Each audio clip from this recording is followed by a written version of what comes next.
نحمده ونصلي على رسوله الكريم أما بعد بسم الله الرحمن الرحيم Assalamu alaikum wa rahmatullah, esteemed scholars. This here is a quick session that I recorded for all of the scholars out there who are curious about the workings of the app. So I will try to provide a quick overview, and while I'm doing this overview, I'm going to try to cover a few scenarios of a typical mu'tada. This app currently only caters towards a mu'tada, mutahayyira, that is forward to scholars, and likewise a mubtadiya. Mubtadiya will be coming later inshallah ta'ala, but for the time being the main focus is of solving the mu'tada.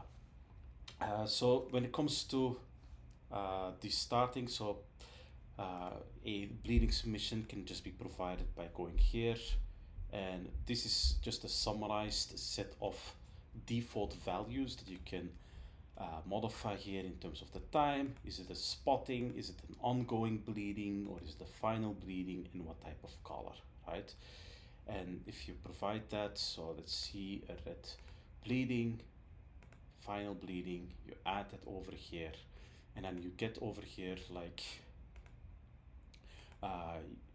from this point onwards all the way up to the end, you get a color band of Tuhr, and then you get a previous one for an indeterminate ruling. And we'll go into more detail about that inshallah ta'ala. So now that we have covered how to do a bleeding submission and how the awam would be doing that, would be a lot more convenient that you can bulk insert all of the discharges. So let us start here from a clean slate, and let's just keep it easy for now. Let's give this person a bleeding on the 1st and the 6th of each month, and let's go all the way back to February just to have some sense of history. And as we save, the app will calculate all the associated rulings over here. Blue means Tuhr, and you can see it's like a duration of 24 days, and then the red band obviously will stand for something like haze, which has here a duration of 5 days each time. And then we have these strange yellow bands, which I will go into a bit more detail inshallah ta'ala. Right, so but this, nothing special over here, nothing intricate, all very simple stuff. Let's first go to the beginning. And when we go to the beginning, we see over here that there is that same set of 5 days of bleeding. But for the first set, we say it's indeterminate, whereas only for the second set, we will say that this is actually haze. What is the difference? Well, the difference is that we do not know, in this case, what came before it. It could be anything that came before it. This over here, yes, this is only 5 days of bleeding, which could qualify as haze, provided that no other bleeding appeared within a duration of 15 days or less. Since this app is catered towards the awam, and since we cannot make any assumptions on their level of understanding, we need to assume that when they submitted this, that anything is possible. And so we are not going to be able to provide a definitive ruling on this. And this is what we also explain in the models that are accessible to them. So we tell them, keep recording your discharges. So if this is something that is happening the very first time that they're inputting this, and then they see that yellow band, if they go onto the guidance model, we tell them, keep recording your discharges. It's required for you to do so, and the more the better, so that scholars can help you. And we've explained over here that this relates to the very first set of discharge entries, right? And we also provide guidance if you really want to have a precise ruling for that set of bleeding. There are two possibilities. Either consult a scholar, or either share more detailed past cycle records for better guidance. So that's basically it. So let's pretend that this person opted on the 10th of January. Let me input a bleeding, voila. And now we have here 22 days of Tuhr, and that goes into our Hayd day 0 all the way up to day 5, right? And we always state the beginning of a ruling. That is why when we over here we state Hayd day 0, because this is the last day of Tuhr that ended at this day at 8 p.m.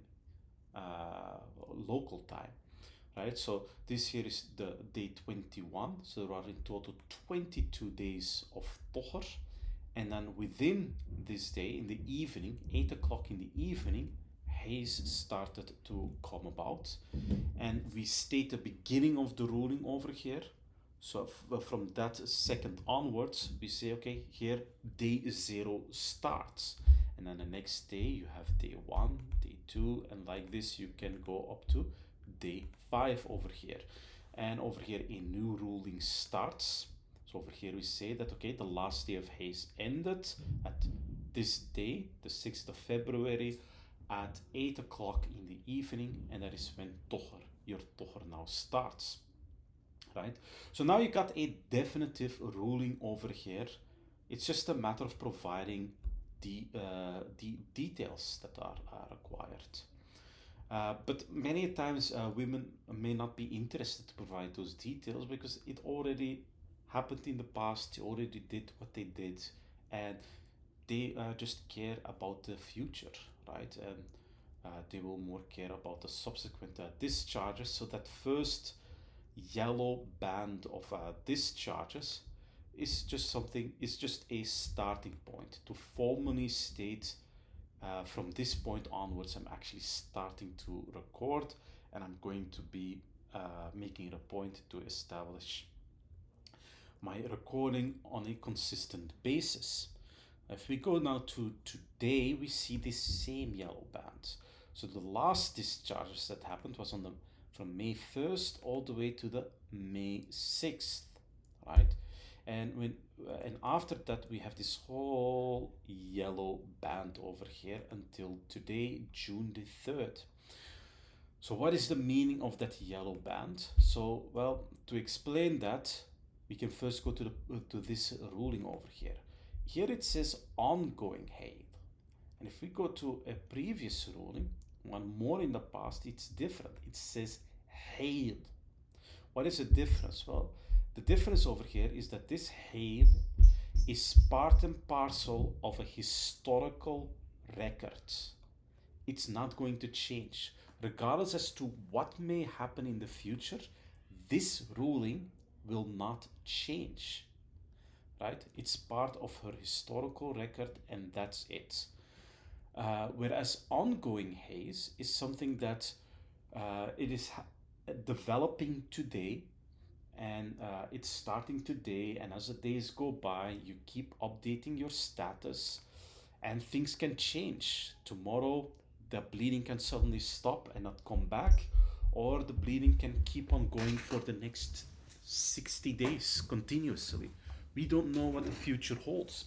So this individual over here on the 6th of May has inputted her last bleeding, and now she came back on the 3rd of June, and now she sees this indeterminate band. So when she goes and consulted the guidance, it will tell her that the reason why you're seeing this is because you need to clarify your current status of your ongoing bleeding.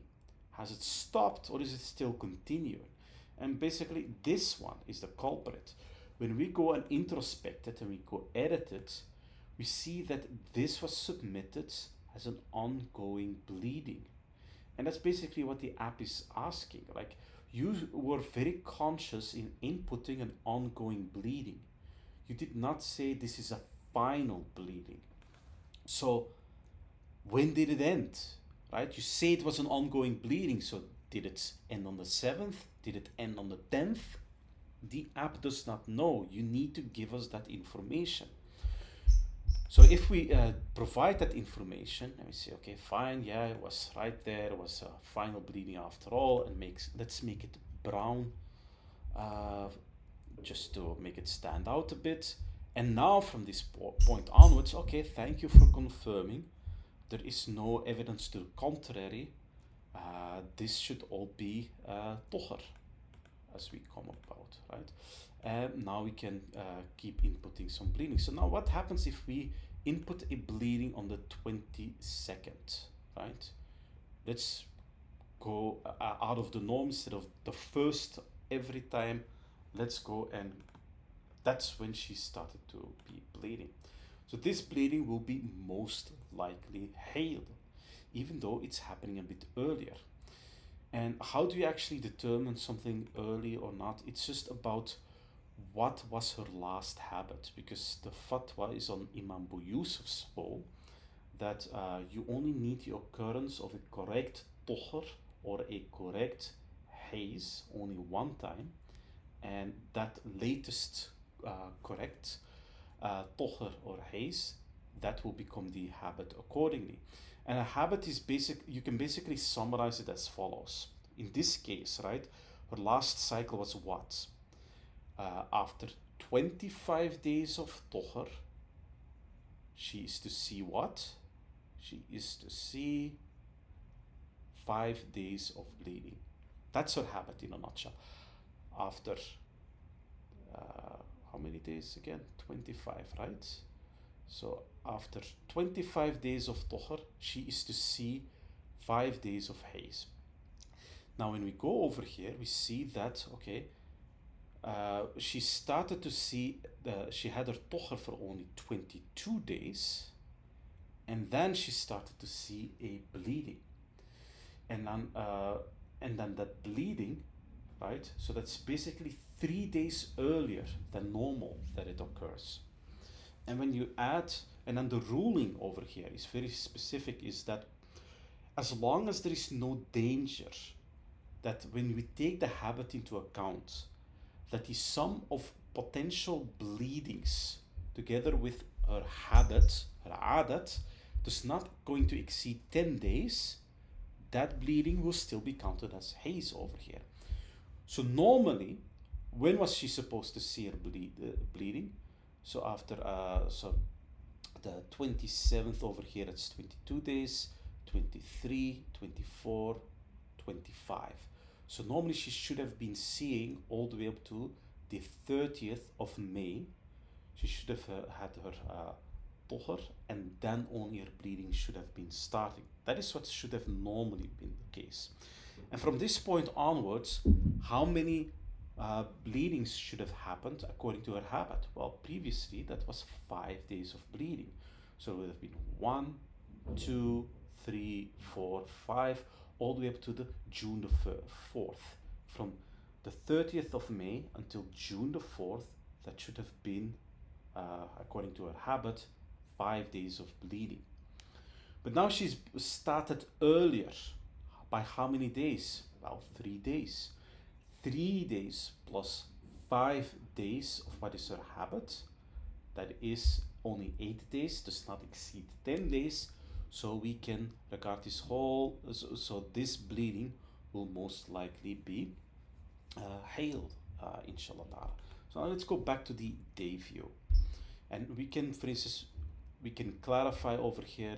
Let's put here another bleeding, right? Another ongoing bleeding over here. We can see this now ongoing haze, and now it has been confirmed. Yeah, this will be an ongoing haze. But there is a lot of things that can happen. Okay, well, all well and good. This is only 8 days of bleeding. But what if she were to see another bleeding somewhere in the future? This ruling can change, and because she's now exceeding 10 days, we will have to revert to her habit, and then this first bleeding over here will no longer be classified as haze. It will rather be classified as istihadah, and she would only start a bit later. But yeah, yeah, that is all there and well. We can actually exemplify this, right? If we put a bleeding over here, right? So we can actually see this very clearly, right? So right here, this here was her new bleeding, and now this bleeding becomes most likely istihadah, because when we add all of these up, right, from day 17, so this is day 18, right? That's 7 days early, plus her 5 days of her habit. That's 12, that exceeds 10 days. So we need to apply her habit accordingly. So that means that on the day 24, day 28th, that is regarded as her, that is to be regarded as a istihadah. We have to disregard it. And it's only these set of bleedings that we know for a fact that they will be haze, inshallah ta'ala. Yeah, and if we take this away over here, if we were to delete this bleeding, the same thing would apply over here, right? We would still say you should still continue your salah, you should still be fasting, etc. Right, according to all of the guidance that we provide, because most likely, according when we take your habit into account, this bleeding will to be discarded anyways. So ignore it, regardless as to how heavy the flow may be. You're only spotting, or there is a heavy flow going on. Ignore this bleeding for the time being. But again, we don't know what the future holds. It could be that from this point onwards, from the 28th of May, not a single drop of bleeding ensues. So then what? Well, then retroactively, we will have to apply the hukum of haze. And that is, that will only be something that we can be sure about once there is 15 days of Tuhr that have manifested itself. And now we will have to inform the user, sorry, the app said that this bleeding was most likely istihadah. We advise you to continue praying, to continue fasting, etc. But retroactively speaking, we have come to the realization that this no longer is the case. You will have to regard these set of bleedings as hayd and practice according to its consequences. So that is basically in a nutshell. So let me just repeat, because there were a few inaccuracies that I had mentioned in terms of like the earlier calculations, right? So let me just make it a bit easier, because we cannot submit a bleeding in the future, regretfully. So I couldn't really show like how it plays out. So let me just go a step back. Let me take this one away, right? And now over here we know, right? This here is day 25. We have that bleeding most likely hayd, and we can go, when we go over here, day 25. So normally it's on day 26th. According to her last habit, after 26 days of Tuhr, she is to experience 5 days of bleeding. So over here, she is bleeding 1 day earlier, on the 25th of her Tuhr, right? This will be bleeding most likely hayd, because when we add that 1 extra day of bleeding plus her 5 days of bleeding, that's only 6, does not exceed 10. So there is not a mu'tabar likelihood that we are going to exceed 10 days.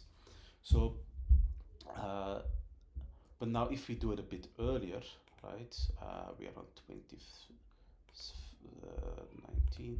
So let's do all the way over here. After 17 days, so that would be about 9 days. That would be about 8 days short, right? If our it was 26 days, so 9 days we are short of our original habit.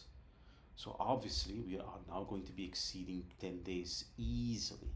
So this here, this bleeding inclusive, all the way up to here will be will all have to be regarded as bleeding most likely istihadah. She will have to continue fasting, continue praying. She will have to make ihtiyat in a variety of other things. And once we put a new bleeding over here, right, according to, let's put this one here, right, now we can actually see here that we have now officially exceeded 10 days. We had to apply our habit, and our habit was after 26 days, we have to apply whatever nisab amount is possible. We have to apply that haze amount in her makan accordingly, right? And over here we only have we have just the minimal amount, so that is going to take place. If we did not do that, right, and we took that away and we went 1 day short, well, there is not a nisab amount that we can apply as yet. So we only have the ruling of most likely hayd that manifests, right? So that's just, these are just very basic masail of applying one's habits, etc. The purpose of this exposition is not for me to go and teach all of these different masail and how the mechanics of the calculations happen. The main takeaway to get from all of this is that yes, the app is able to calculate all the different edge cases with regards to a mu'tada correctly. And then the awam, they are able to obtain the guidance that they need, so we explain over here, in order to fulfill their day-to-day needs. Now, obviously, the purpose over here is not that the awam will rely on this tool as the sole tool available. Obviously, we encourage the awam, go to workshops, go to courses, study all of this material, connect with scholars, right? If a scholar says something different from the app, trust the scholar, just go with the scholar, etc. This is mainly to cater towards people in order to incentivize the awam to make sure that they have the motivation to daily record.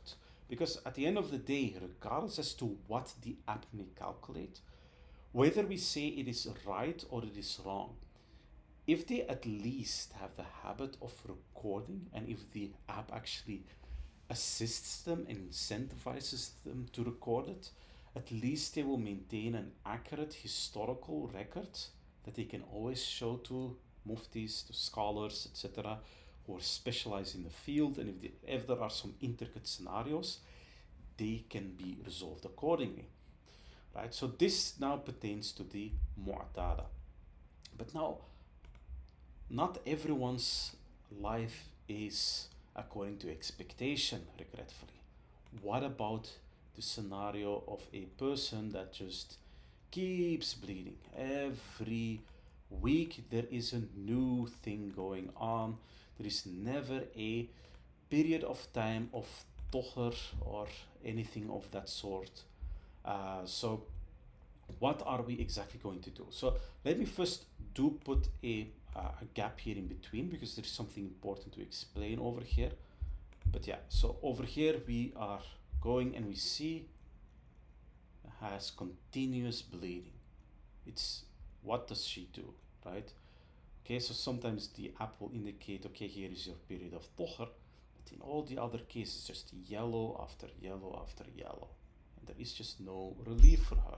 So what does she do, right? In that particular case, right, so first we got that set of indeterminate bleeding, those initial set of bleedings, etc. There is no gap of 15 days or more in between, so all of this bleeding interconnects.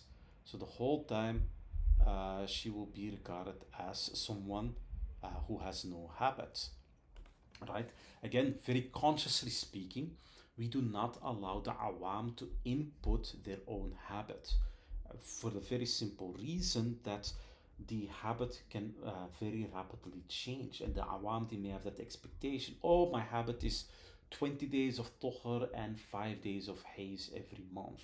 Well, yeah, that's the impression that you may have, but that's more of an average impression. If you actually go meticulously through the records, you will always see it's a day or two it is off in either way. And that day or two can make a big difference as to how all of the new bleeding needs to be treated. So we cannot make any assumption around what the awam know in terms of the masail of haze, how meticulous they are. So we only rely on the written record so far. So we basically the app tries to infer, deduce the habit based on all the input that has been provided. But now regretfully, yeah, over here, nice, we have a Tuhr of, wow, 32 days, 33 days of Tuhr, great. So at least we got that. But what we do not get is that dam sahih, that a correct discharge of 3 days, between 3 days and 10 days of bleeding with a gap of 15 days of Tuhr. We're just not coming across that.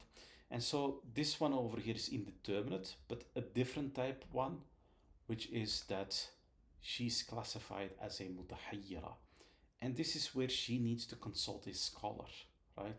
The app is not going to be able to provide the one-on-one guidance that she needs in order to carry her through this situation, right? Like, we can program the app to certainly calculate all of the nuances, etc.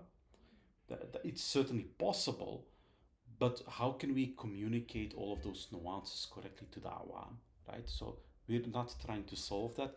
Basically, we just tell them, you have to get a scholar on board. But of course, if that is not possible, what are your options? Well, you can try to provide even more past data, and hopefully we can find a habit over there. And once that's in place, well, we are good to go. Or otherwise, towards the future, yeah, keep on recording, share those recordings with scholars, and keep using the app. Eventually, once the app picks up on your habits, then everything will fall into place, inshallah ta'ala. And from that point onwards, you will be a person with a known habit, and you will be a mu'tada. You will no longer be a mutahayyira again, inshallah ta'ala. So so these are the different nuances over here. Our main maqsad over here is to connect our sisters in Islam with an established tradition of 1400 years of authentic scholarship. This app was more than 4 years in the making. We did not just release this on a whim or anything. There are a variety of appas associated that have contributed to checking and verifying this app. There are a great deal of work went into this. And any APA, anyone who is very experienced, you're all welcome to connect with us, because we have special tools available to make it easy to check our app against thousands of different scenarios.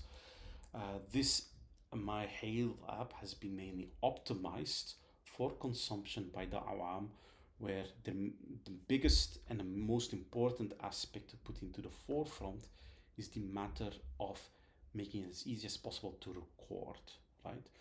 Once the recording is in place, everything else will fall in place. When it comes for scholars, when you want to be able to check many different scenarios, a different tool is actually more appropriate, and we can bring you in touch with that. Just connect with us and we will provide you access accordingly. And then the last topic is that of a is what we call that of an audit, right? We also try to do auditing of the app, obviously with transparency and a sense of privacy. But basically, it's not just that we 100% trust the calculations of the app, even though we have verified it extensively. We have yet to find glaring mistakes in it. And that doesn't mean that there aren't, and we are cognizant of that. So for all of our users as a group of scholars, we go through the different bleeding submissions. We see how that goes, and we make sure that that everything is according to Sharia, according to our fiqh. Everything is respected, all the mechanics and the ways of calculating haze is done correctly, and the people are rightly guided. And if we see someone who is mutahayyira, we connect them with scholars from our side. An example of that was a woman from South Africa. The app noticed that she was mutahayyira. She received a modal when she opened the app. Hey, you need to connect with scholars, etc. Kindly contact support. She contacted support. Uh, uh, Questions were asked of her. Is there any more details that can be provided? No, it's a complicated case. She needs one-on-one guidance. So we hooked her up with one of the APAs in Zimbabwe that has a great expertise in this area. And now they are connected, and now she's getting one-on-one guidance. This is the type of work that we are doing over here. And so, so likewise for the auditing, we try to make sure that in addition to the calculations, that as scholars we closely monitor the various rulings that are actually unfolding on part of the awam, to make sure that everything is correct. And obviously all of this is with the greatest sense of privacy in mind. We do not know anybody's email address. This is the only information that we have about the user. It's just a user ID. We do not know the person's name, we do not know the person's location, we do not know what their email, their contact information is, we do not know any WhatsApp, we do not know anything of that person. Wallahi, we do not know anything. Just this user ID is the only piece of information. All the other information that was submitted to create an account, indicate her date of birth, etc., all of that is stored separately away from this app. It is stored in a completely different service called Auth Broker, and they're completely disconnected from each other. And basically, whenever a user tries to connect with us over support, if they provide us with their consent, we will make it a point provide us your user ID so that we can look into your information. Even if they give us an email, we would not be able to call her information. It would just not be possible. So this is one of the big things that we are working towards. We've launched about 2 weeks ago, doing a complete audit of all the answers that have been given so far, to make sure that we all have a sense of confidence that yes, everything is working fine, and then we can go on to the next stage, inshallah ta'ala. Jazakallah khairan. This was quite lengthy. If I had more time, I would make it more brief, but inshallah ta'ala, I hope that this provides our scholarly fraternity with enough information and basic understanding of the type of work that we are trying to achieve. And as always, our doors are wide open, they are welcome. Any type of concerns, any type of questions, we are there to serve you, inshallah ta'ala. Jazakallahu khairan.